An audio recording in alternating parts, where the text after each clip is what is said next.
జై శ్రీరామ్. ఈరోజు అసెంబ్లీలో రెండు షార్ట్ డిస్కషన్స్ పెట్టారు.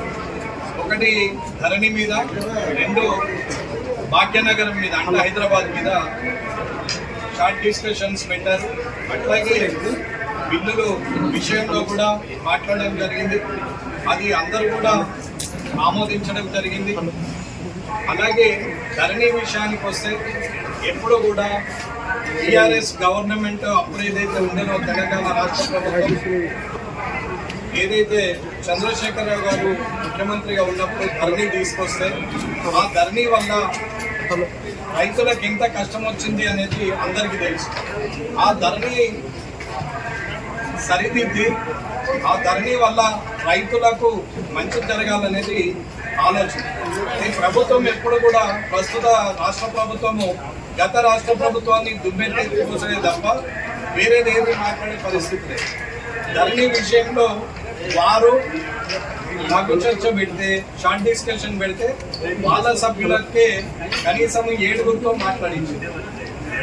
ఇప్పటి వరకు వారు మళ్ళీ వేరే పార్టీ వాళ్ళని మాట్లాడించడం అంటే ఒక్కొక్కరికి అవకాశం ఇచ్చింది.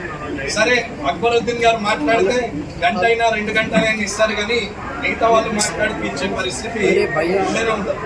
సరే, రైతుల పక్షాన ఉన్నాం కాబట్టి ధరణి మీద గత రాష్ట్ర ప్రభుత్వము ధరణి తీసుకొచ్చినప్పుడు 2 సంవత్సరాల క్రితము 4 రోజులు అంటే దగ్గర 86-87 గంటలు ఆమరణ నిరాహార దీక్ష చేసినాం కామారెడ్డి. ధరణి వల్ల రైతులకు ఇబ్బంది అవుతుందని ఆమరణ దీక్ష చేసినామంటే మీరు బాత్రూమ్కి పోయి ఓఆర్ఎస్ తాగొచ్చుడో, రాత్రిపూట టెంట్ పోయి భోజనం చేసొచ్చుడో కాదు.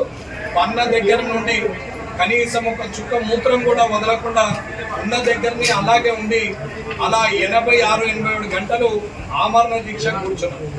పోలీసులు వచ్చి అరెస్ట్ చేస్తే పోలీస్ స్టేషన్లో కూడా అలాగే ఉన్నాం.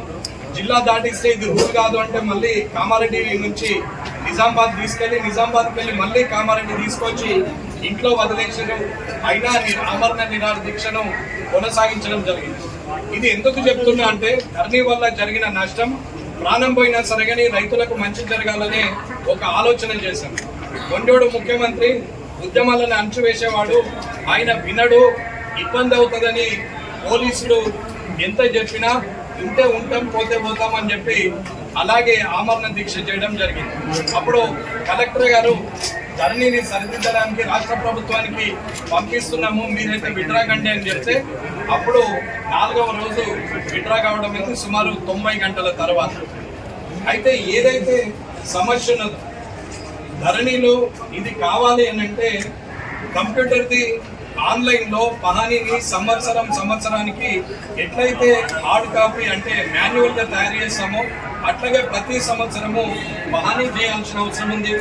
పహానీ రికార్డులలో కూడా కబ్జా కాలం కూడా ఉంచాలని చెప్పాలి. ఖచ్చితంగా కబ్జా కాలం ఉంటేనే అది అనువంశికమా